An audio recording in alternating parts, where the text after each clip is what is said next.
Assalamualaikum warahmatullahi wabarakatuh. Bismillahirrahmanirrahim.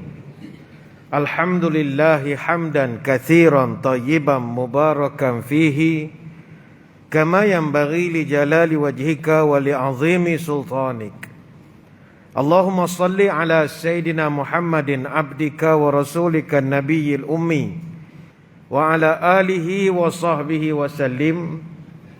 Nawaitu ta'alluma wa ta'lim wa tadhakkura wa tadhkir wa naf'a wal intifa' wal ifadah wal istifadah wal hatha ala tamasuki bi kitabillah wa sunnati rasulih wa du'a ilal huda wa dalalah alal khair ibtigha'a wajhillah wa mardatihi wa kurbihi wa thawabihi lillahi ta'ala. Allahumma barik lana fi Rajab wa Sya'ban wa balighna Ramadan. Yang berusaha Tuan Pengacara Majlis, yang saya hormati para pegawai ahli jawatan kuasa Masjid Al-Islahiyah Kuang, seterusnya tuan-tuan guru, para alim ulama, para habaib, muslimin muslimat, hadirin hadirat, tuan-tuan puan-puan, moga-moga dirahmati Allah sekalian. Malam ini saya diminta menyampaikan satu tajuk, iaitu fitnah akhir zaman.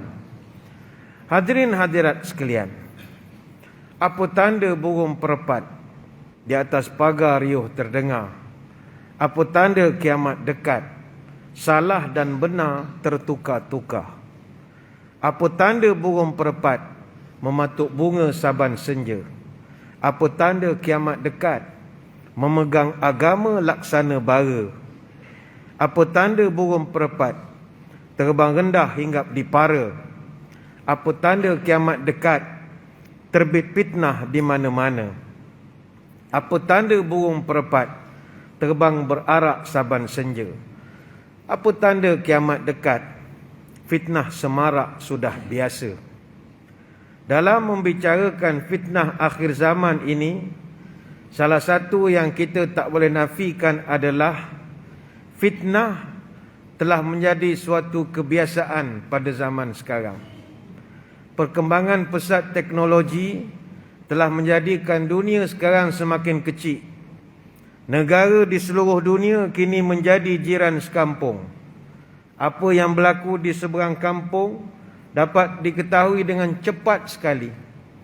Apa yang berlaku di Kuang ini, orang Kuantan pun tahu dalam masa 10 minit saja. Dunia abad ke-21 yang kita tinggal sekarang, kemajuan teknologi yang kita kecapi telah menjadikan manusia itu tidak lagi bertindak dengan sifat kemanusiaan. Dan inilah yang pernah disebut oleh Nabi SAW sebagai fitnah akhir zaman, yang disebut fitnah Duhaimah. Duhaimah ini ialah zaman Dajjal telah pun keluar, dan ketika itu fitnah begitu banyak berlaku. Kata Abdullah bin Umar radhiyallahu anhuma, dia bercerita, fadzakaral fitan fa aktsara fi dzikriha hatta dzakara fitnatul ahlas. Kata Ibn Umar, satu hari Nabi dengan para sahabat bercerita tentang fitnah-fitnah akhir zaman. Sampailah Nabi menyebut satu jenis fitnah, namanya fitnatul ahlas. Maka faqala qailun, satu orang sahabat angkat tangan, ya Rasulullah, wa ma fitnatul ahlas? Apa dia fitnah al-ahlas ini ya Rasul? Nabi menjawab, hiya harabun wa harbun. Ahlas ini adalah fitnah, harabun, harbun, yaitu banyaknya pelarian dan banyaknya peperangan. Itu fitnah. Dan sekarang ni pun dah ada bunga-bunga nak berlaku peperangan antara beberapa negara di sebelah Eropah. Pelarian tak payah ceritalah, negara-negara Eropah menerima kedatangan pelarian sama ada daripada Libya, daripada Syria dan negara-negara yang bergolak, negara Arab itu ramai, termasuklah tanah air kita menerima pelarian begitu ramai sekali. Jadi ini dah berlaku fitnah ahlas, fitnah akhir zaman. Kemudian Nabi pun menyambung lagi, thumma fitnatus sarra. Kemudian habis datang pula satu lagi fitnah, namanya fitnah as-sarra.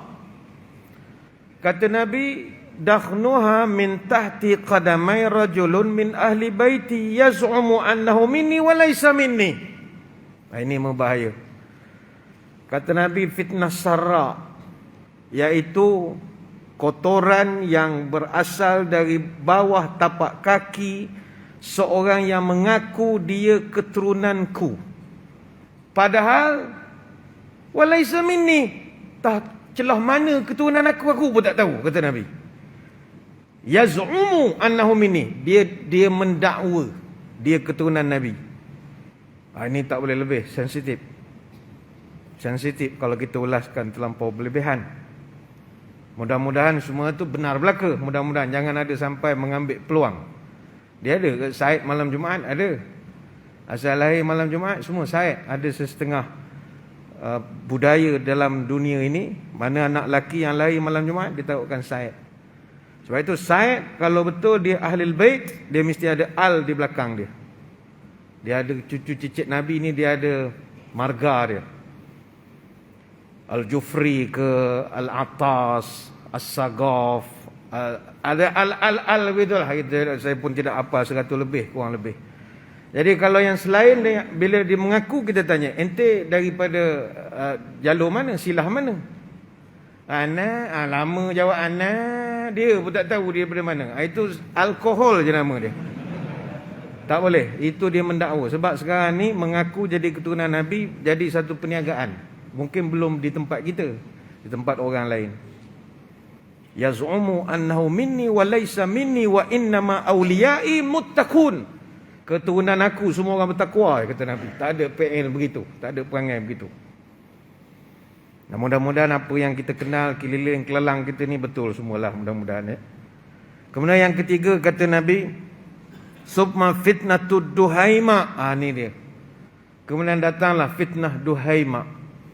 La tada'u ahadan min hadhil ummata illa latamathu latmatan. Fitnah duhaima ini, tidak ada orang di kalangan umatku melainkan mesti dia akan ditampar oleh fitnah ini. Semua mesti kena. Illa latamathu latmatan, paling kurang sekali dia kena tampar dengan fitnah duhaima ini. Maka kata Nabi, fa idza kana zakum fantazirud dajjal min yaumihi aw min ghadihi.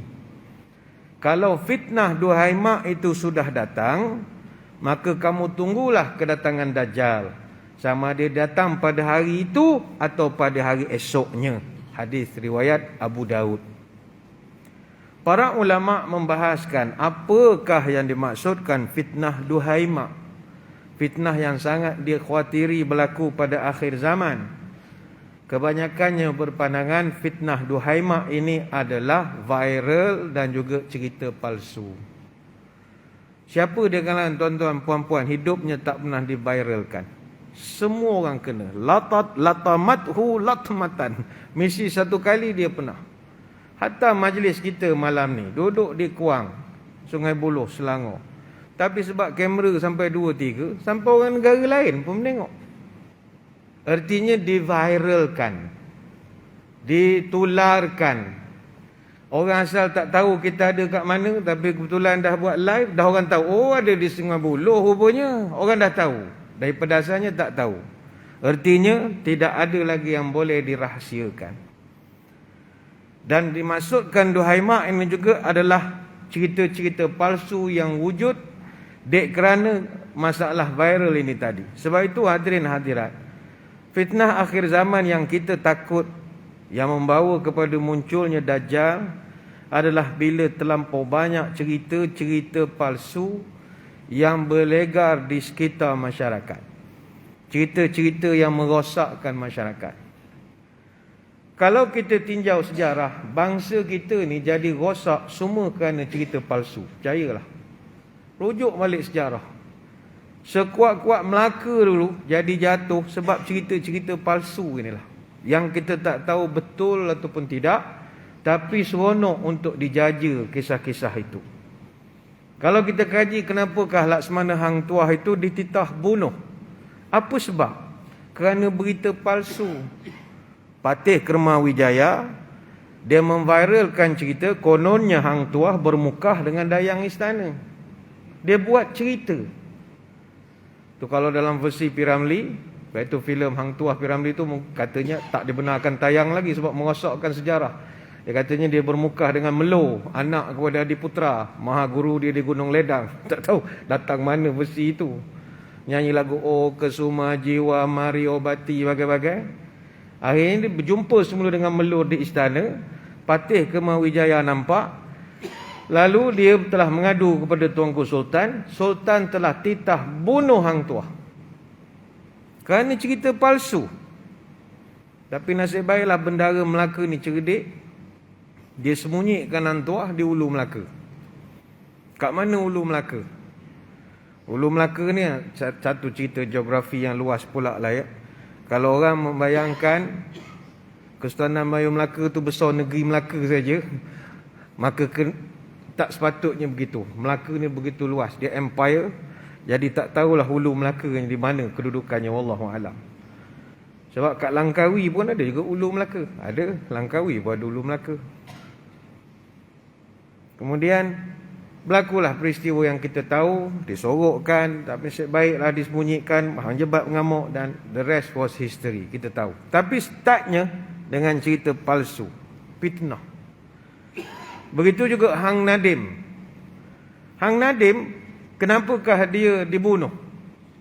Kerana berita palsu. Masyarakat orang asli di Tanjung Pagar di Singapura ketika itu, Temasek, mereka diserang dengan ikan todak. Ikan todak dalam bahasa Inggeris swordfish. Dan ikan tu pula menyerang ke pantai disebabkan oleh sumpahan Tun Jana Khatib. Tun Jana Khatib ini seorang ulama yang dititah bunuh oleh Seri Maharaja Temasek. Jadi dia sebelum dia mati dia sumpah ikan-ikan todak akan serang Temasek, serang Singapura. Mungkin tuan-tuan yang orang sains kata mengarut cerita ni ustaz, tak lah cerita main ikan terbang pula apa semua ni. Kalau cerita ni mengarut sampai sekarang takkan ada nama Khatib Camp di Sembawang Road. Orang Singapura tu lagi moden pada tuan-tuan, dia pun mengabadikan nama tu sebagai salah satu nama camp tenteranya di Sembawang Road, Khatib Camp. Jadi Hang Nadim ni budak cerdik, dicadangkan supaya ditanam pagar batang pisang dekat Tanjung Pagar yang tempat kereta api Tanah Melayu kita hari tu. Sebab itu bila ditanamkan batang pisang tu sampai sekarang dipanggil Tanjung Pagar sebab dipagarkan dengan batang pisang. Jadi disebabkan para pembesar melihat Hang Nadim ni baru budak. Kalau baru kerja tu grade 41 lah kalau kita. Tapi dia punya brilliant, dia mengalah ke orang 52, 54 justasi ni. Macam mana budak ni cerdik sangat. Bahaya ni, young cadet ni, bahaya. Jadi takut dia akan potong kona, naik pangkat apa semua. Pegawai-pegawai tinggi bawa tengah laut, ajak mancing, campak di tengah laut begitu je. Akhirnya dia mati lemas. Bayangkanlah. Semuanya berpunca daripada cerita-cerita yang dibuat. Oh ni kalau kau tak jaga dia akan naik pangkat ni. Cerita-cerita ni menyebabkan orang jadi marah. Akhirnya ambil tindakan bunuh. Sekali lagi mungkin orang muda-muda mengarut cerita ni Ustaz An-Nadim, mana wujud An-Nadim. Wujud ataupun tidak, tapi kalau dari segi sejarah pergi ke Batam. Batam tu dia punya airport dia masih lagi Bandara Hang Nadim Batam. Dikekalkan nama Hang Nadim itu. Begitu juga saudara-saudari sekalian.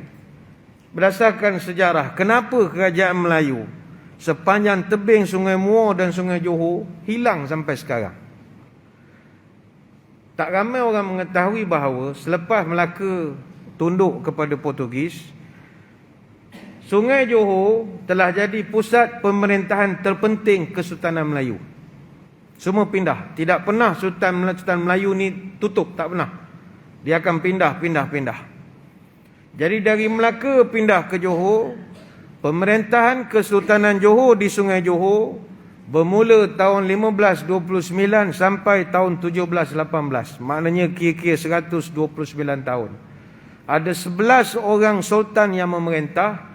Bermula Sultan Alauddin Rayyan Shah yang kedua sampailah Sultan Abdul Jalil Riayat Shah yang keempat. Baik itu orang Melayu dia tak pernah hilang raja. Sampai timbul kata-kata bertali ke Siak, bertuan ke Minangkabau, beraja ke Johor. Beraja ke Johor zaman itu. Tapi mana pergi semua sultan sepanjang tebing Sungai Muar ini? Dia hilang begitu saja. Walaupun dia orang memerintah 129 tahun, 11 orang sultan. Mana perginya? Sultan-sultan ini majoritinya mangkat dibunuh. Kenapa dibunuh? Mulut, cerita, viral, fitnah. Tak tahu ujung pangkal, rakyat memberontak bunuh saja. Sultan Alauddin Riayat Shah yang kedua, mangkat dibunuh di Aceh. Sebab sampai berita palsu kononnya dia telah bantu kerajaan Aru yang terletak di pantai timur Sumatera Utara semasa serangan Aceh. Tahun 1564, Sultan Alauddin Al-Qahar daripada Aceh serang Aru, dihalau semua orang Johor. Bermula daripada situ, suhu politik panas. Bergaduh, akhirnya sampai peringkat membunuh. Sultan Abdul Jalil Riayat Shah yang keempat, mangkat dibunuh di Kuala Pahang. Yang tikam dia Laksamana Nakhoda Sekam. Kerana apa? Kerana kononnya Sultan Jalil nak bina kerajaan untuk serang Sultan Abdul Jalil Rahmat Shah ataupun Sultan Johor yang ke-12. Orang buat cerita. Bergaduh sampai peringkat bunuh. Raja Johor makamnya di Pekan, Pahang. Bayangkanlah sampai ke Pekan dia terpaksa berundur. Sultan Alauddin Riayat Shah, Sultan Melaka ke-7, mangkat diracun di Pagoh tahun 1488 sebab berita palsu. Sampai sekarang makamnya masih ada. Tuan-tuan pergi ke Pagoh, lalu ikut ada kompleks sukan Pagoh itu, masuk ke dalam tepi tebing sungai ada satu masjid, Masjid Sultan Alauddin Riayat Shah, Sultan Melaka ke-7. Maka sebab itu saya sebut di awal tadi, fitnah akhir zaman itu adalah fitnah itu sendiri. Fitnah akhir zaman adalah fitnah itu sendiri. Ya orang buat. Kita sehari dua ni kalau buka internet ke, buka Instagram ke, buka apa sajalah, Facebook, fitnah saja dalam tu. Tapi kita tak tahu betul atau tidak.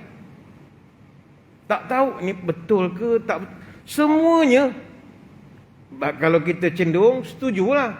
Kalau kita tak suka, kita tak suka lah. Tapi semuanya dalam bentuk fitnah. Kalau kita kaji lagi sejarah, kenapakah berlaku pembantaian revolusi sosial Sumatera Timur pada 3 Mac 1946? Orang muda-muda kena ingat, sebelum tahun 1946, kita mempunyai sultan yang begitu ramai di Sumatera. Tapi 3 Mac 1946 telah menghapuskan secara total Kerajaan Kesultanan Melayu di Langkat, Deli, Serdang, Asahan, Batu Bara, Bila, Kota Pinang, Kuala Lidong, Simalungun dan kerajaan-kerajaan Tanah Tinggi Karo. Sekarang nama-nama tu hanya tinggal nama kampung saja di Selangor ini. Lari semua ke sini. Mana pergi raja-raja itu?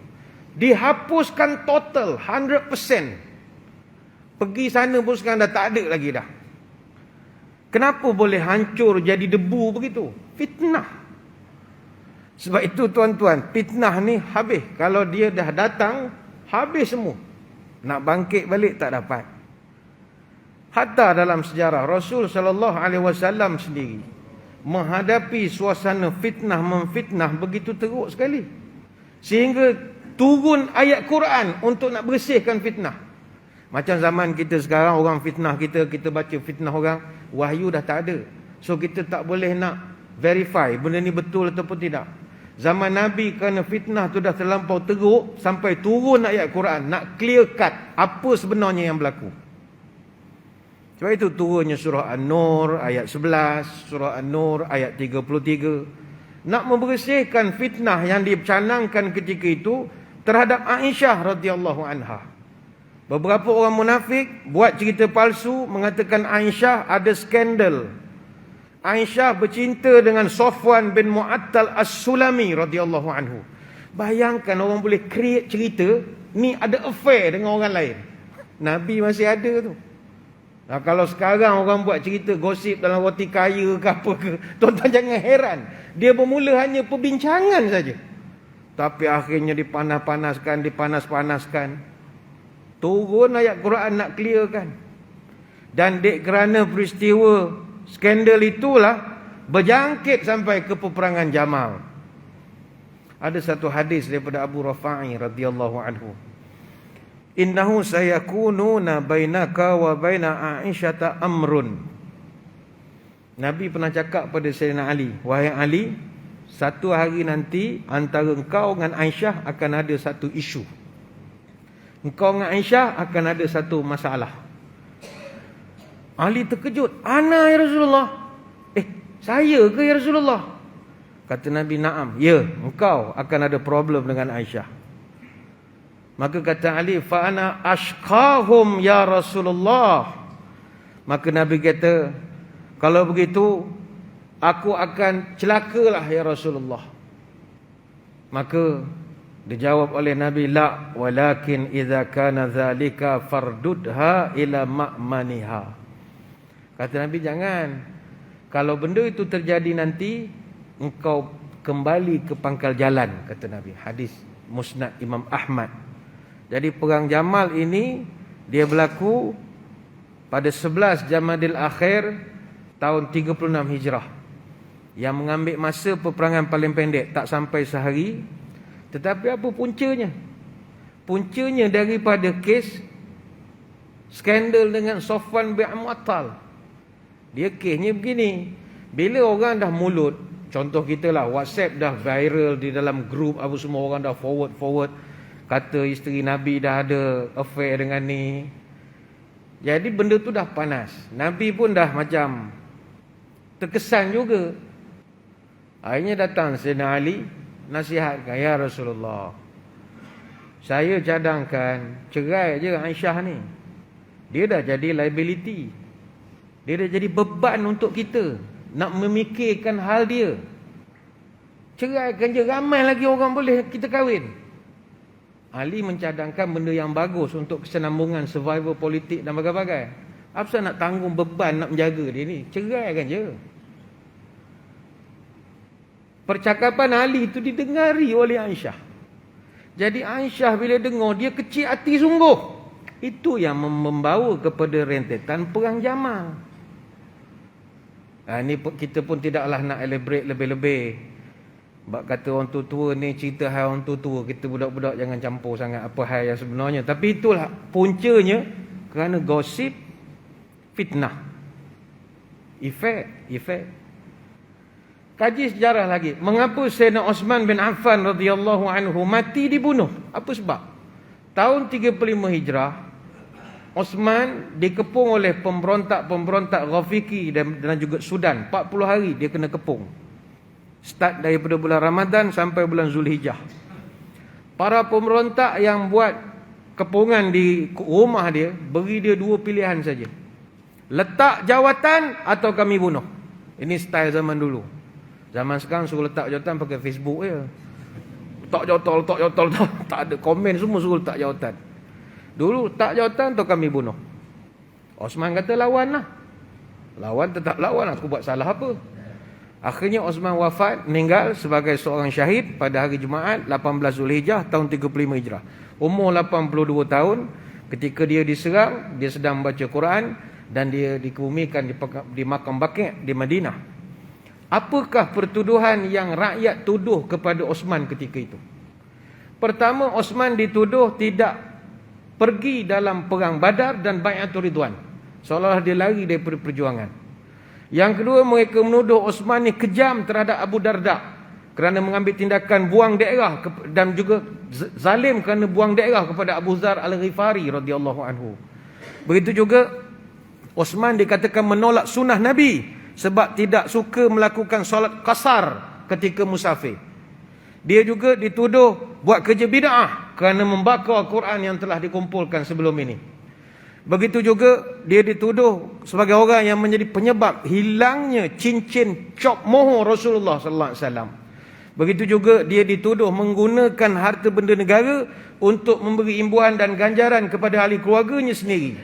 Dan dia dituduh untuk melakukan diskriminasi dan kronisma kerana melantik ramai ahli keluarga dia dalam pemerintahan, entah dalam JLC ke dalam apa, saudara dia semua. Orang marah bila timbul cerita ini. Dibakar lagi. Yo, tiup lagi. Kasih angin cantik punya. Orang dulu bunuh ya. Baik itu hati-hati. Sama juga mengapa Iraq dalam sejarah moden. Iraq dijajah. Why? Dipitnah memiliki weapon of mass destruction yang tak pernah wujud pun. Dipitnah oleh kerajaan Amerika memiliki senjata pemusnah besar-besaran. Maka inilah dia yang kita khawatiri. Apatah lagi kita pula orang Malaysia ni, memang bab-bab viral, fitnah ni champion betul. Tak tahu betul ke tidak. Apa sebab? Kerana orang Malaysia diiktiraf sebagai bangsa yang paling kuat main handphone di dunia. Ya, orang Malaysia. Orang Malaysia paling kuat main handphone.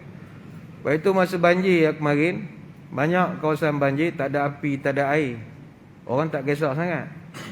Jangan tak ada handphone, tak ada wifi. Mati berdiri. Sebab itu di pusat penamatan banjir, antara sedia wifi. Sebab tu nak buat live, nak apa, nak minta bantuan, Mayday. Orang kita kuat main handphone. Dalam konteks Malaysia, perangkaan demografi untuk suku tahun pertama, tahun 2020, penduduk Malaysia lebih pada 32 juta. Tapi handphone yang didaftarkan bawah skema M ada 37 juta unit. Artinya handphone lebih ramai pada orang di Malaysia sekarang. Tuan-tuan yang datang ni 100% bawa handphone. Apa sebab? Bukan nak main, nak My Sejahtera. Sebab sekarang dah tak boleh tulis pakai tangan. Bukan My Sejahtera. Dan paling mengejutkan, ada seramai 198,286 orang Malaysia yang guna 5 handphone. Saya tak boleh bayang macam mana dia ada 5 nombor. Ini mesti ramai dia girlfriend lah. Kalau dah banyak mesti girlfriendnya. Apa sampai 5? Bodyguard tuanku baru 2 baru. Ini 5. Wah, ini memang jinggu betul ni kalau 5 ni. Dalam kereta 1, kopi 1, 5 handphone. Dan seramai 258,938 orang Malaysia ada 4 handphone. Seramai 849,795 orang ada 3 handphone. Seramai 6.77 juta orang ada 2 handphone. Dan 20.25 juta yang memiliki 1 handphone. Macam tuan-tuan lah, saya kira tuan-tuan ni 1 je lah handphone. Sekarang ni kalau nak cari orang yang tak ada handphone, itu dah rare. Orang ni dah jadi, boleh masuk rekod lah. Kita dah jadi ahli sejarah dah orang ni. Boleh dimuseumkan dia ni. Boleh hidup tak ada handphone. Dulu ramai orang tak ada handphone. Saya ramai jumpa orang tak ada handphone. Tapi lala kita terpaksa aku kepada suasana semasa. Sebab kita nak scan My Sejahtera. Yang orang nak ke Mekah, kena Tamarna, macam-macam apps. Terpaksa aku. Tapi saya ada juga jumpa orang yang masih lagi guna Nokia 3310. Ada. Yang masih guna yang telefon-telefon, tak ada WhatsApp ni. Saya tanya kenapa tukar? Saya nak kurangkan membawang, dia kata. Sebab kalau kan handphone zaman dulu skrin kecil, kita boleh type mesej 100 perkataan je. Sekarang kan no limit, scroll. 3 kali tarik boleh baca lagi. Jadi fitnah tu lagi senang nak dihantarkan. Cuba skrin je jeronit macam handphone kita zaman sekolah dulu. Tak banyak nak cerita, main game ular gitu.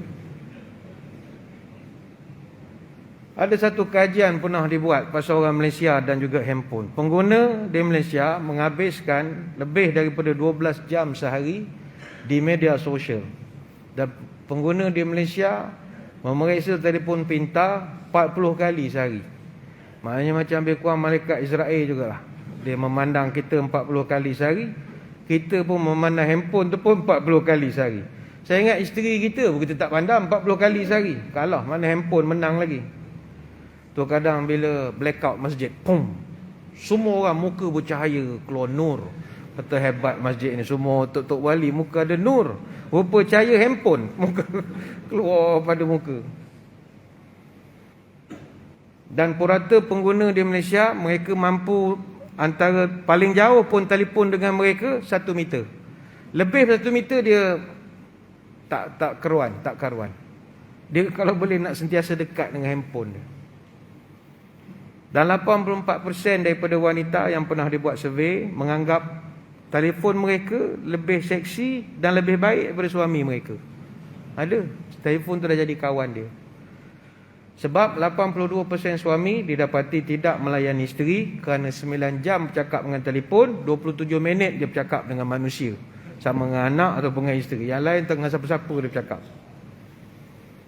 Baik itu tuan-tuan sekalian, sering saya sebut handphone ini dia juga boleh jadi fitnah akhir zaman.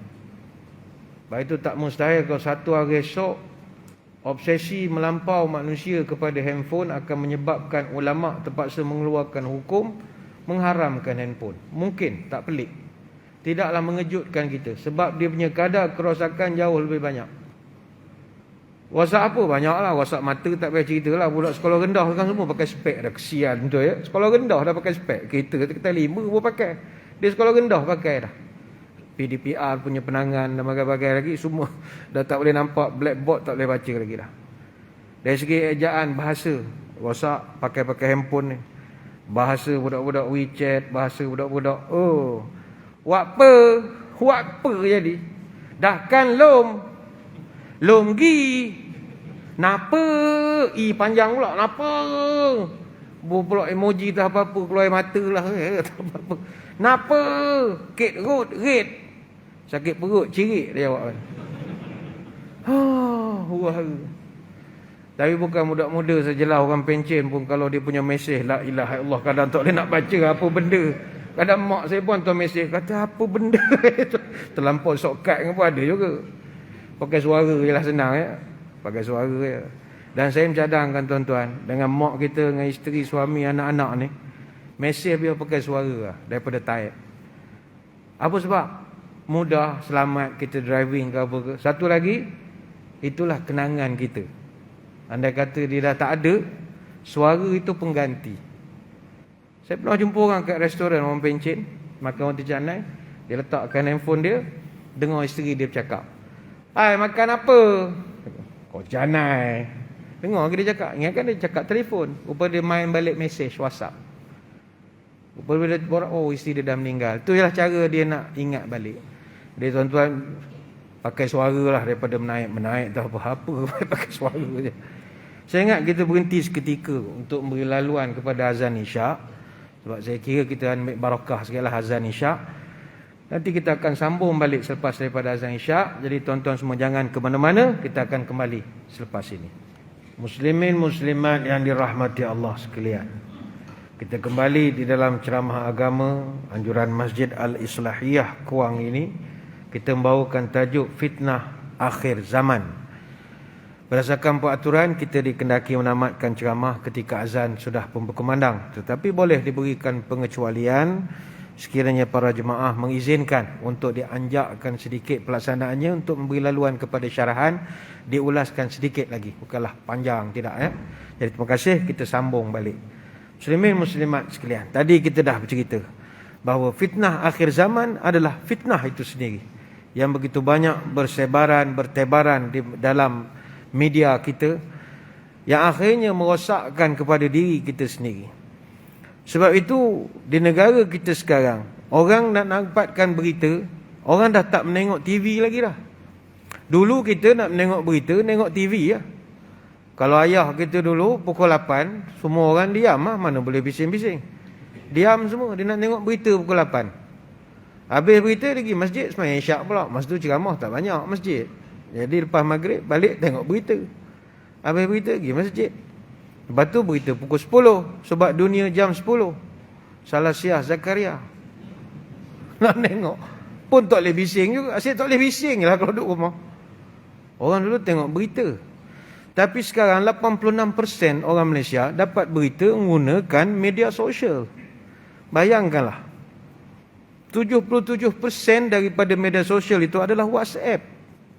41% gunakan Facebook Messenger. Sedangkan tuan-tuan, berita ini perlu dibawa oleh orang yang ada authority. Sebab itu berita dalam bahasa Arab naba'ah. Naba'. Perkataan Nabi itu asal daripada naba'. Nabi itu adalah orang yang membawa berita. Maka secara automatik, orang yang nak bawa berita, sikit-sikit dia mesti ada sifat-sifat Nabi. Sidik, amanah, tabligh, fatanah.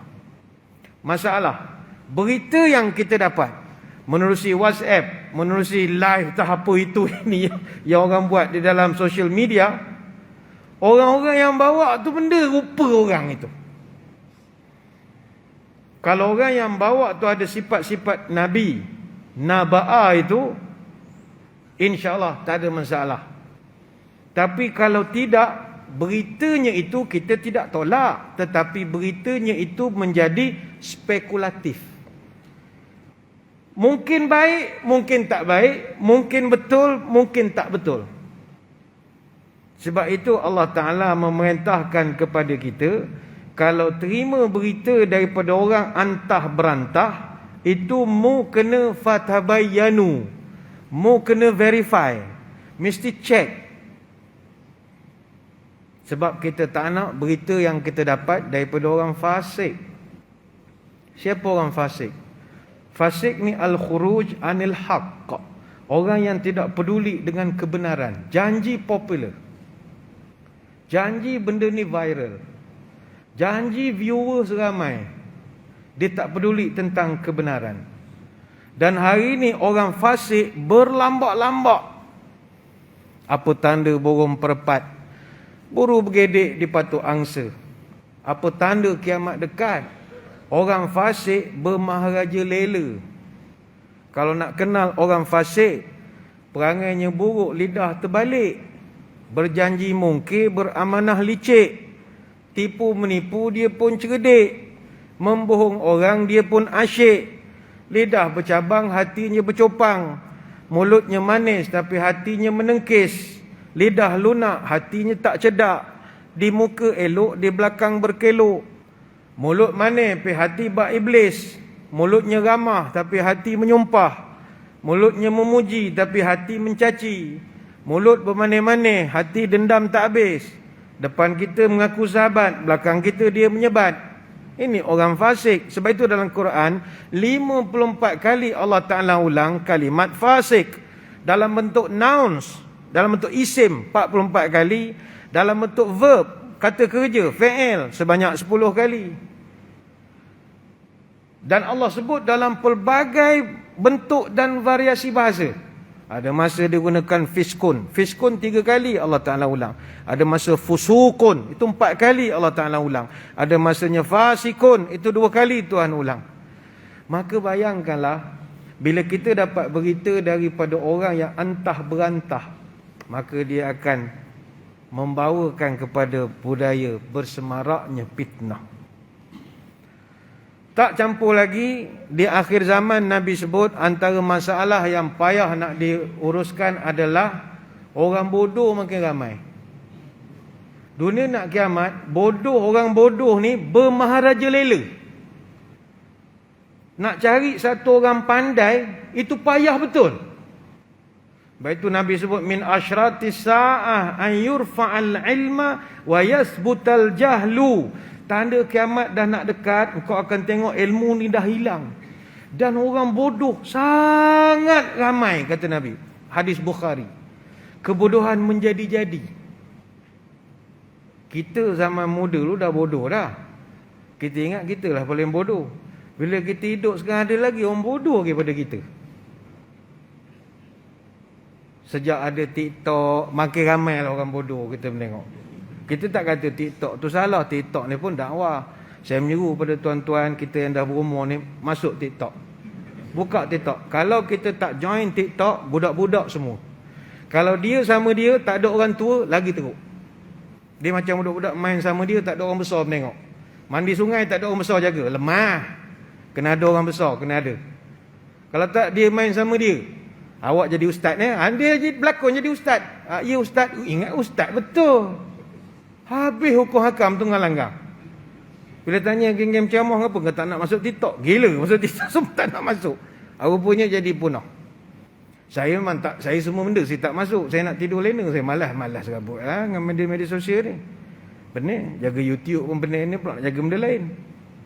Tapi tuan-tuan yang rajin dengan medsos kena masuk TikTok. Kadang-kadang kita tengok ya, apabila anak-anak muda ni, kita nasihatlah sebagai orang tua, ni orang muda dengarlah. majoriti daripada orang yang duduk dalam internet, dunia internet ni, dunia laman sosial apa semua ni, adalah majoriti orang muda. The most active demographic on social media, demografinya antara 18 sampai 24 tahun. 90% manusia yang usianya antara 18 sampai 29 tahun, mereka memang buat kemah dalam social media. Saya ingat dia tidur dalam tu. 1 minit je orang hantar satu posting, terus ada like. Maknanya memang dia tidur situ betul. Dia tidur depan page tu betul. Secara personally, professionally and academically involved. Orang muda. Sebab itu orang muda, ya, kita pun kata-kata di sini penuh muda. Tuan-tuan yang dah 40-an, dah 50-an, 60-an, kita penuh muda. Kita tahu orang muda, kita penuh muda. Muda ni young and stupid. We've been there, done that. Kita tahu, kita penuh muda. Kita bukanlah terus-terus jadi macam ni sekarang. Kita rambut panjang juga, adalah perangai-perangai kutub berhak tu ada. Bila berumur tak adalah, dah main masjid. Jadi kita tahu macam mana rasanya jadi orang muda. Jadi kita nasihatkan kepada orang muda, dulu kami style jahat kampung sajalah.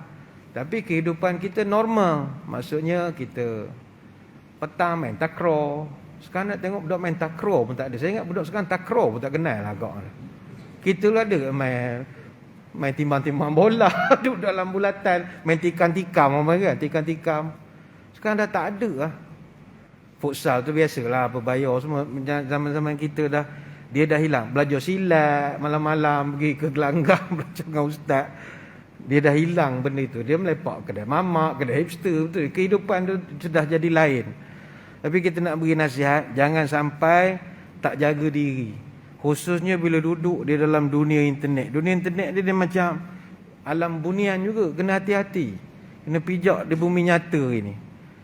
Majoriti daripada orang yang duduk di dalam dunia internet ni adalah penagih. Bukan penagih dadah, penagih social currency. Jadi saudara-saudara yang rajin duduk dalam media sosial kena hati-hati. Sebagaimana kita berhati-hati jumpa orang yang menagih, di luar kau orang nagih dadah, kita kena hati-hati. Kan dia buat perangai dia tak sedar diri. Dalam media sosial pun kena hati-hati. Ramai penagih, tapi bukan penagih dadah, penagih social currency. Dia media sosial ni dia ada currency dia, mata wang dia. Apakah mata wang media sosial? Like, comment, share, follow. 4 ni orang ketagih. Tuan-tuan nak tahu tuan-tuan ketagih ataupun tidak? Kejap ambil gambar, pak, selfie, dan dengar ceramah malam ni di Masjid Islahiyah. Kita pun post. Sampai pukul 11 malam kita cek. Asal tak ada orang like? Ketagih. Ketagih. Tuan-tuan sudah ketagihan. Mana friend aku? Friend kat 5,000 seorang rabuk tak like. Kan ada benda tak kena, dia dah tak boleh tidur. Kan dia tak kena malam ni, kena hack dah aku ni. Itu dah ketagih lah namanya. Bagi kita yang glamour-glamour ni pula, send. Asal tak ada orang share? Asal tak ada orang tag? Ini semua budaya ketagih social currency. Sebab itu saya nasihat baiklah pengurusi buka majlis biasa-biasa saja. Kalau ada setengah pengurusi kepada para penonton jangan lupa like, share, like. Ingat jual benda. Ceramah kan, jangan lupa la ilaha illallah. Jangan ketagihan begitu sangat. Macam ketagih sangat. Cakap 10 minit cuma share ceramah teruk sungguhlah ceramah begitu. Tu ketagih namanya. Dan adik-adik kena ingat, duduk dalam dunia maya internet ini, 40% daripada stres di social media adalah online harassment. Memalukan, mengutuk. Saya ingat tuan-tuan yang di Kuang pun tahu benda yang saya sebutkan ni. Kadang ada benda yang bersifat micro moments, tapi become macro problems. Dia kena share je. Detik-detik personal kita dengan ahli jawatankuasa, apa semua. Ambil gambar, adalah kedalui seorang dua pergi share ke grup lain, share ke grup, pup, masuklah Facebook. Orang satu Malaysia kutuk berjemaah. Padahal tu momen kita je. makan durian dengan kawan-kawan, personal moment. Tapi bila pencela maya di luar sana tahu, kutuk berjemaah, mana Sopi, mana itu, kita makan 3 je. Ada hak rajin kantor je, habis. Sebab itulah dalam Quran ada satu surah yang sewajarnya setiap netizen, para pencela maya, orang muda-muda yang suka komen jelek pada orang, bacalah surah ini. Surah ini mampu menggetarkan hati setiap makhluk. Sementara lagi Allah memulakan ceritanya dengan celaka. Wail, kata Allah Ta'ala. Kalau Allah dah panggil celaka, tu marah betul. Sebab Allah ni maha penyayang.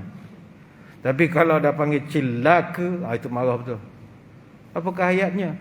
Wailul likulli humazatil lumazah. Celakalah bagi setiap pencaci, pengejek, pengecam, pengeji, penganjing. Celaka. Dia memberi komen-komen jelek itu. Tahukah saudara-saudari, setiap percakapan kita yang mencela, mengeji, mengejek, mencaci, mengecam, itu Allah sebutkan wailul likulli humazatil lumazah. Celaka orang ni. Kenapa Tuhan tak suka? Kurang hajar. Sebab itu orang yang mulut tak ada insurans atau tangan dia tak ada insurans, dia akan duduk di satu neraka nama Hutamah. Hutamah ni neraka yang custom made untuk dia. Dia tempat tertutup, tidak ada udara masuk, pressure cooker. Dan api yang digunakan menjulang tattali'u 'alal afidah, sampai hati. Api dia sumbu sampai ke hati. Kenapa hati? Orang perangai macam ni, hati busuk. Dia tak boleh tengok orang bahagia, dia tak boleh tengok orang gembira, orang nak ada momen-momen yang seronok, dia tak boleh. Hati busuk. Jadi kita akan bakarlah hati dia itu. Baik itu saudara-saudari, jagalah mulut. Orang tua pesan, kalau bercakap, pelihara lidah. Kalau berjalan, pelihara kaki. Kalau bercakap, rendahkan suara. Kalau bergaul, rendahkan hati. Kalau bermadah, lembutkan lidah. Kalau berjalan, haluskan langkah. Bercakap kalau tak beradab, melangkah pun nanti tak semenggah. Sebab terlanjur langkah di bawah surut, terlanjur lidah bawa maut. Sampaikan orang tua-tua dulu pesan, dulu orang kena bunuh, kena seksa, kena tangkap, semua sebab mulut. Mulut, tak ada kesalahan yang kuat melainkan mulut. Maka mereka buat peraturan, bercakap dengan orang, jauhkan mengenang. Bercakap dengan orang tua, banyakkan bertanya. Bercakap dengan anak, berlunak-lunak. Bercakap dengan isteri, isi mengisi. Bercakap dengan suami, ingat mengingati. Bercakap dengan mertua, jaga berjaga. Bercakap dengan menantu, bertentu-tentu. Bercakap dengan sahabat, hemat berhemat. Bercakap dengan kawan, segan menyegan. Dia ada protokol dia. Maknanya kita tak boleh bercakap dengan semua orang dengan laras bahasa umur kita. Adik-adik umur 25. Nak bercakap dengan pengurusi masjid, nazir masjid, orang masjid umur 40, 50, 60 sama dengan ayah kita. Kita tak boleh cakap macam kita cakap dengan kawan kita umur 25. Weh apa? Dia orang tua. Orang tua kita hormat. Dan orang tua pun kalau nak bercakap dengan orang muda, ada laras bahasa orang mudanya. Cakap dengan anak-anak, ada cara bercakap. Begitulah. Yang penting jaga mulut. Kerana mulut, santan binasa. Ada orang kata kerana mulut, santan terasa, kerana mulut, badan binasa. Ada kata kerana mulut, santan binasa, kerana mulut, badan merasa. Elok-elok. Jangan bergaduh. Kalau kita nak beri komen pun dalam Facebook, dalam Instagram, apa pun, nak menegur sekalipun, ada caranya. Kalau menegur, mesti menurut alur. Santun menyapa, maniskan muka. Adat menegur berbaik-baik, syarak dan adat mesti ditelik. Menegur jangan semena-mena, supaya tidak jadi bencana. Menegur jangan sampai menista, supaya tak jadi silang seketa. Sebelum menyapa, tengok rupa. Sebelum menegur, tengok umur. Sukat dulu. Ini umur ayah aku, umur abang aku, umur pakcik aku, sukat dulu umur kita. Hatta kalau nak sanggah sekalipun ada cara. Elok menyanggah bawa faedah, buruk menyanggah bawa fitnah. Bila menyanggah niat buruk, ke mana pergi orang mengutuk. Bila menyanggah mendabik dada, orang menyampah manfaat tak ada. Elok menyanggah bawa manfaat, buruk menyanggah bawa mudarat. Bila menyanggah mencaci maki, mana pergi pun orang benci. Bila menyanggah tak senonoh, alamat hidup akan bergaduh. Maka inilah benda yang membawa kepada fitnah kalau kita tidak kawal. Maka muslimin muslimat sekalian, kita tidaklah malam ni nak mengatakan sosial media, internet ni benda tak bagus. Dah. Kita tak boleh mengatakan benda tu tak bagus lantas kita nak haramkan. Tidak. Agama tidak datang package begitu. Sebab kita boleh manfaatkan benda ni untuk dakwah. Banyak peluang dakwah. Kalau kita telusuri laman Google Zeitgeist, tuan-tuan type dalam Google ada Zeitgeist. Zeitgeist ni ratusan ribuan pencarian ataupun queries yang paling kerap dan yang paling banyak ditanya oleh manusia, dia akan datakan apa orang paling banyak cari dalam hidup ini. Jika dikaji sejak daripada pertama kali Google diciptakan, apakah perkataan yang paling banyak ditaip di dalam Google? Orang nak cari apa? Rupanya ranking nombor 1 perkataan yang banyak sekali orang cari adalah who is God? Siapa Tuhan? Perkataan kedua paling banyak, what is love? Maka kalau kita ada jiwa dakwah, kita takkan rugikan benda ini, takkan sia-siakan. Di luar sana berbilion orang sedang mencari Tuhan. Baiklah kita tumpukan masa untuk nak mengenalkan manusia kepada Tuhan. Sebab masyarakat di luar tidak lagi mencari Tuhan di altar suci pemujaan. Mereka dah tak mencari Tuhan di kuil, tokong, ataupun mungkin orang muda dah tak cari Tuhan di masjid. Mereka sekarang mencari Quran di dalam berbilion binary code yang berselirat benang-benang terpilin sistem internet tanpa henti ini. Mereka mencari dan mengenal Tuhan dalam format PDF, EXE, MP3, WMA.12, dalam YouTube, dalam Facebook Live. Mereka mencari Tuhan cara begitu. Jadi ambil peluang. Kita bela Islam. Orang kutuk Islam pakai internet berapa banyak? Majalah Time pernah keluarkan artikel, dalam tempoh 150 tahun, lebih 60,000 naskah buku yang ditulis khusus untuk menyerang Islam. Orang tak jawab. Begitu juga lebih daripada sebuah buku sehari ditulis untuk memburukkan Rasulullah sallallahu alaihi wasallam. Tapi mana orang nak tolong jawabkan? Tak ada. Sebab kita lebih sibuk ke benda lain. Masak telur mata kerbau ya, ambil gambar perang. Makan telur, kicap. La ilaha, tak ada nilai. Tak ada nilai yang boleh menyumbang kepada orang cinta pada Nabi. Tak ada. Tak ada sumbangan. Tak ada weight. Dari segi scholarsnya tu tak ada weight. Bukanlah tak boleh. Pergi rugi. Maka buat akhirnya, marilah kita sebagai disimpulkan pertemuan kita pada malam ini.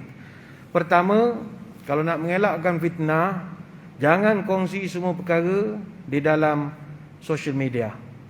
Jangan kongsi semua perkara. Tak payah sibuk nak tulis semua perkara. Beli sardin setin pun nak cerita. Pergi kedai beli susu pun nak cerita. Semua benda nak cerita. Tak perlu rekodkan sebab Allah Ta'ala dah assign ada malaikat tolong tulis dah. Tuan-tuan tak payah ambil kerja malaikat ni. Malaikat pula jadi menyampah menengok. Kerja aku dia pula hari-hari nak mantau report apa dia buat. Malaikat dah siap. Tuan-tuan nanti boleh minta soft copy nanti. Pada masyarakat nanti boleh minta soft copy. Kalau hadis bitaqah, hadis terkenal tu. Hadis bitaqah ni, orang yang mengucap 2 kalimah syahadah, dosa je ada 99 gulung, kapet. 1 gulung, saujana mata memandang. Tapi bila timbang dengan 1 kad yang tulis La ilaha illallah, lagi berat La ilaha illallah. Bayangkan 1 dosa 99 gulung. Jadi tuan-tuan esok boleh minta hard copy boleh, soft copy pun boleh. Siap boleh binding agak esok. Tibuk tulis buat apa? Dah ada 99 gulung. Scroll tu dia dah ada dah. Hadis sahih. Wa qala qarinuhu hadza ma ladaya atid, dan berkatalah malaikat yang ada bersama dengan kita, inilah orang yang dalam jagaanku, siap sedia untuk dicatat, dibicarakan. Ini surah Qaf ayat 21. Jadi tak payah buat kerja malaikat. Semua benda nak catat, tak perlu. Yang kedua, Jangan kongsi perkara yang sepatutnya kita rahsiakan. Jangan kongsikan. Sebagai contoh, orang yang dengan suami isteri, tak payahlah tunjuk kat kau orang menyampah ke. Sekali-sekala okeylah. Lepas dia orang menyampah juga. Lepas itu ada Nabi pernah sebut, ada satu golongan umatku dia panggil golongan mujahirin. Kullu ummati mu'afan illal mujahirin. Setiap umatku akan diampunkan dosa kecuali mujahirin. Mujahirin ni orang yang buat dosa secara public, secara terang-terangan. Mana dia kalau buka Facebook, dia punya page available view by all. Sepatutnya by friend saja. Dalam family ke apa kan, limited group saja ke. Tak, dia memang all. Semua orang boleh tengok. Bukan private. Wa inna minal majanati an ya'mala ar-rajulu bilaili 'amalan thumma yusbiha wa qad satarahu Allah fayaqula ya fulan amiltu barihata kadza wa kadza. Orang yang mujahirin ni kata Nabi, dia buat dosa pada malam hari. Dah buat dosa dia tidur, Allah pun tak buka dosa dia. Tapi pagi besok dia pergi cerita kat orang. Malam tadi aku jumpa perempuan begini. La ilaha illallah. Dia pula pergi cerita kesalahan dia kepada orang lain. Asalnya orang lain tak tahu. Waqad bata yastu rabbu wa yusbihu yakshifu sitra Allah anhu. Maka inilah orang yang malam Allah tutup aib, siang dia pergi buka aib dia sendiri. Tak dapat ampun daripada Allah. Lepas tu saya selalu tegur artis-artis yang hijrah. Engkau nak pergi ceramah masjid, tak ada masalah. Tapi engkau jangan cerita benda buruk zaman lampau.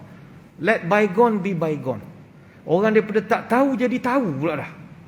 Saya lu tuan-tuan minum arak. Orang tak tahu dia minum arak. Dia pergi cerita buat apa? Niat dia nak suruh orang jadi. Tak ada, tak payah. Orang datang masjid ni baik semua dah. Orang nak cerita begitu ke kelab malam. Tempat orang tengah minum betul. Tengah order. Saya dulu tak pernah puasa.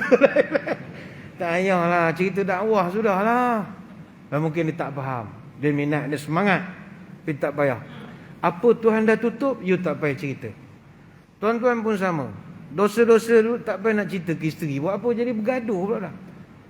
Abang tadi kat opel kenyek mata, nampak korang kenyek mata sikit. Cerita buat apa? Tuhan dah tutup. Cari penyakit buat. Saya jujur Ustaz. Saya hubungan saya atas kejujuran. Tak cerdik namanya. Tak payah cerita. Diam je. Kalau Allah nak buka, Allah bukakan aib kita. Allah akan bukakan. Don't worry. Tuhan akan bukakan. Satu negara tahu. Tampil mangsa lah, tampil. Ada ya. Tuhan kalau buka, dia buka. Kalau tutup, dia tutup. Jadi tak payah bukakan aib kita. Yang ketiga, janganlah share satu berita yang kita tak tahu hujung pangkal. Kafa bil mar'i kadhiban an yuhadditha bi kulli ma sami'a. Cukuplah orang tu dapat dosa kalau dia forward benda yang dia dengar saja. Hadis Muslim, tanpa dia verify pun. Contoh, kita banyak WhatsApp group. Esok pagi semua hijau group. Buka satu, innalillahi wa inna ilaihi, telah berpulang ke rahmatullah penceramah yang terkenal Ustaz ni. Kita pun tak ada nak menanya, ya kau tahu mana tak? Forward pula dari grup sebelah, telah berpulang ke rahmatullah. Yang ni dapat buat lagi, telah berpulang ke rahmatullah. Yang lain pula rajin pula membaca Fatihah ramai-ramai. Fatihah. Macam-macam.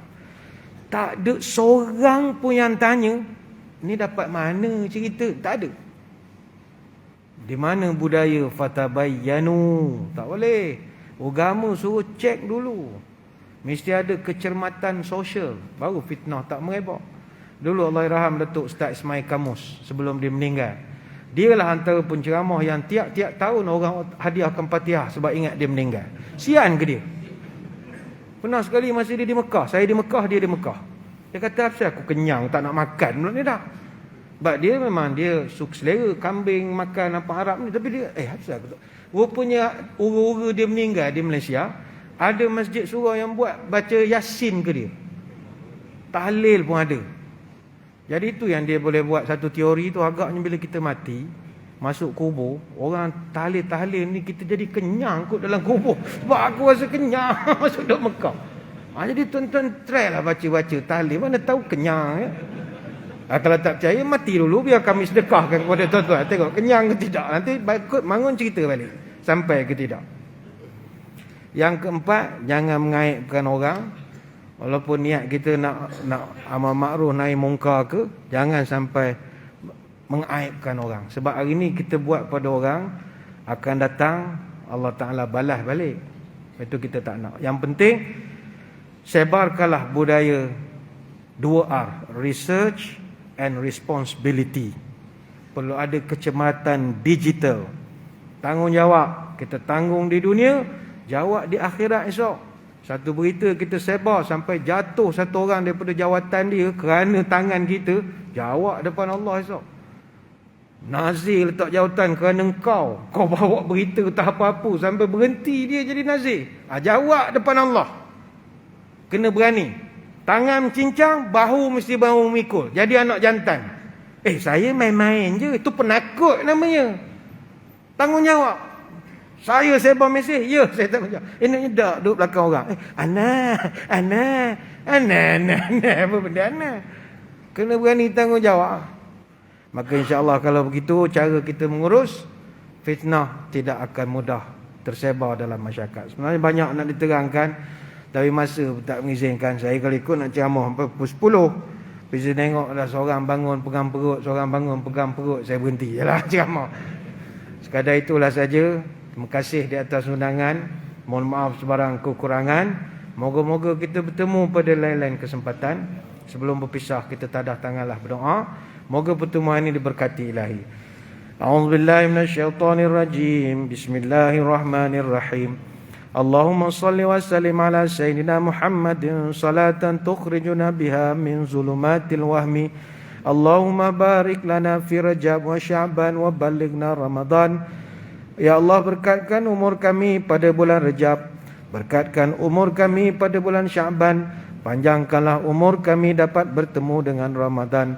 Allahumma tawil umurana wa sahih ajsadana wa nawir qulubana wa thabbit imanana wa ahsin a'malana wa wasi' arzaqana wa ilal khairi qaribna wa 'anil syarri ab'idna wa qdi hawaijana fid dini wad dunya wal akhirah innaka 'ala kulli syai'in qadir. Ya Allah, panjangkanlah umur kami, sihatkanlah tubuh badan kami, terangkanlah hati kami, tetapkanlah iman kami, elokkanlah amalan kami, luaskanlah rezeki kami, dekatkanlah kami dengan kebaikan, jauhkanlah kami dari kejahatan, kabulkanlah segala doa kami, sama ada dalam urusan agama, dunia ataupun akhirat. Subhanakallahumma wa bihamdika nasyhadu an la ilaha illa anta nastaghfiruka wa natubu ilaik. Wa sallallahu ala sayyidina Muhammadin wa ala alihi wa sahbihi wa baraka wa sallam. Walhamdulillahi rabbil alamin. Sekadar itu wabillahi taufik wal hidayah. Assalamualaikum warahmatullahi wabarakatuh. Wallahu